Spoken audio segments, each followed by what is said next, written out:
coloredconventions.org changes so much of what we thought we knew about early Black organizing and 19th century race and reform. To assemble this scattered archive, CCP includes teaching partners and community members from across North America in gathering records and in creating research exhibits mirroring the collective energy and distributed nature of the conventions themselves. This was a mass movement. Together we have found hundreds and hundreds of conventions through proceedings, records, coverage, and we know that tens of thousands of delegates came from across the United States and from across Canada, helping us to understand just how much this is a story that's never really been fully told. We know that it's been misunderstood as a subset of abolition, but the collection that we're building helps to show just how expansive and vibrant this landscape really was.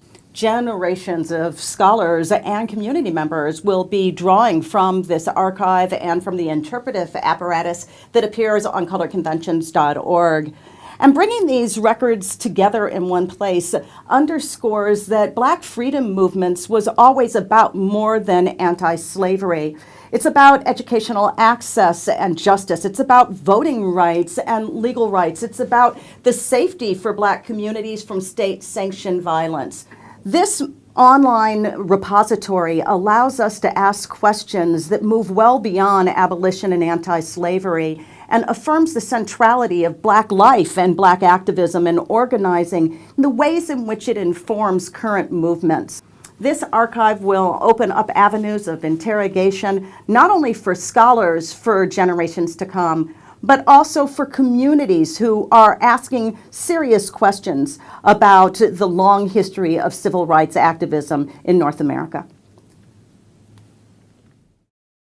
Colored conventions meetings happened all over North America, and this is why the records of those meetings have been found in archives all over the United States and in other countries as well. And this is also why we've been so committed to drawing in contributors and partners from many places, because we depend on them to submit previously unavailable minutes and other documents we can add to our database. So you could say our project follows in the archival footsteps of the Colored Conventions movement. Absolutely agree with that, Curtis. As you well know, one of the core principles of the Colored Conventions project is to mirror the spirit, the organizing structure, and the focus of the actual original Colored Conventions themselves. When we had our first public-facing initiative, which was to crowdsource transcribing our archives, we got in contact with African-American churches where the original conventions had been held. It was important to us to make sure that current congregations had an opportunity to not only interact with this history, but to be participants in making it present and relevant to this current generation. So as a consequence, we had hundreds of African American church members transcribing 19th century texts. It was a wonderful experience.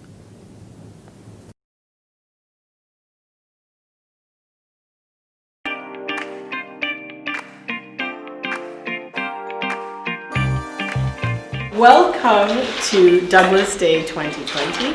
Today we have groups participating in crowdsourced transcriptions of Anna Julia Cooper's papers, helping to introduce new generation to the brilliant and prophetic work of Anna Julia Cooper.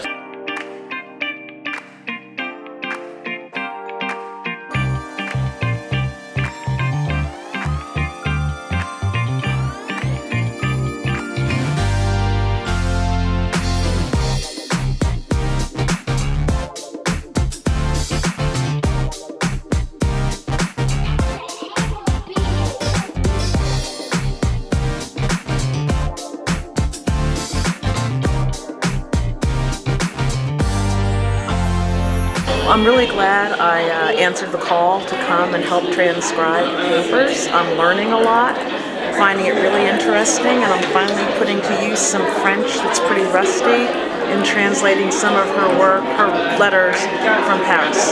So. Happy birthday, happy birthday, happy birthday, Douglas. Happy birthday, Douglas. Happy birthday.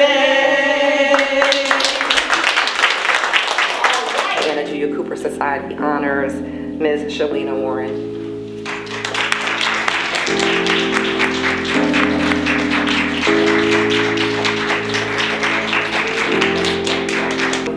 nothing that I do is for reward. All I'm trying to do is empower my students so that they can change the world. Miss Anna Julia Cooper was an educator, a feminist leader, intellectual activist, and an author. And during her illustrious career, she's been involved in many important great events in relation to Black history. I speak up for myself because I am a woman who lives in an era of women in power. I am a woman who cannot be tamed or matched. I am a product of Dr. Anna Julia Cooper's movement. She just finished a transcribing session with one set of students, one of whom said that he just wants to read Anna Julia Cooper's handwritten poetry for the rest of his life. Oh. And will soon be beginning another session with their next set of students. What an extraordinary experience. Facing the rising sun of our new day begun. Let us march on. We gotta keep marching until the victory's won. Ooh, come on if you know it, say yeah.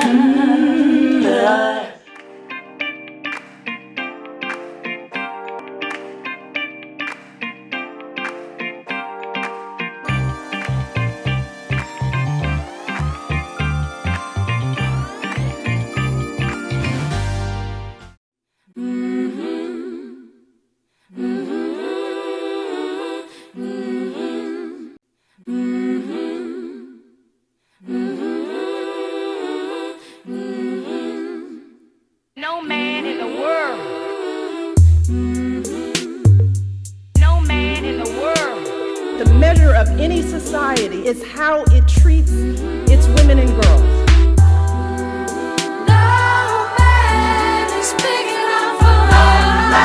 Many of these girls have faced unthinkable obstacles just to attend school.